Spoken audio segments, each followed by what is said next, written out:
చాలామంది చూడండి రిచ్‌గా పుడతారు కొంతమంది. బాగా సుఖాలు అనుభవించి చాలా బావుంటారు. దాన ధర్మాలు చేస్తారు కొంతమంది. బాగా ఎదుగుతారు. 3, 4 తరాల దాకా బానే ఉంటారు. తర్వాత ఎప్పటి నుంచి వస్తుందో తెలీదు. వాళ్ళకి ఒక శాపంలాగా కొన్నాళ్ల పాటు బాగా రాజులా బతికినవాడు ఒక బంటులాగా బతుకుతాడు. మహారాజులా బతికాడు. నడుస్తుంటే అందరూ దండం పెట్టేస్తున్నారు ఊరంతా కూడా. ఆ! మంచి బలంగా ఉండేవాడు. కానీ ఒక 20 ఏళ్ళు, 30 ఏళ్ళు దాటిన తర్వాత మొత్తం మీద అతనికున్నటువంటి పరిస్థితులు, ఆ డిగ్నిఫైనెస్ తర్వాత హాయిగా ఉండడము ఇవన్నీ కూడా తగ్గుతూ వస్తాయి.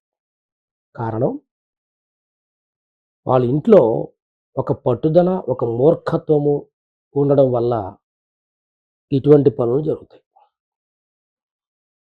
తాత, తండ్రి సంపాదించారు. కొడుకు, మనవడు వచ్చి మొత్తం తగలేస్తారు.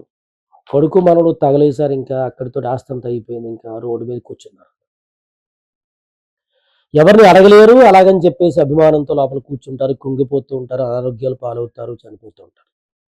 కారణం కేవలం ఒక జీవితం మీద ముందు చూపు చిన్నగా లేకపోవడం దీనికి కారణం. లక్ష్మీదేవి మన దగ్గర ఉండిపోయింది. ఇంకెక్కడికి వెళ్ళదనుకుంటారు చాలామంది. ఇదంతా చాలా తప్పు. లక్ష్మి ఎవరి సొత్తు కాదు. ఎవరి దగ్గర ఎలా ఉపయోగపడుతుందో ఆ ఉపయోగపడినప్పుడు మనం ఉపయోగించుకోవాలి. అంతేగాని నేను పెద్ద ఇది చేసేసాను అనుకుంటే మాత్రం ఖచ్చితంగా సమాధానం చెప్పి తీరాల్సిందే. అదే సమాధానం రోడ్డు మీద ఉండడం. కాబట్టి ఇటువంటి వాళ్ళకి కాలసర్ప దోషం అనేది ఎక్కువగా పీడింపబడుతూ ఉంటుంది.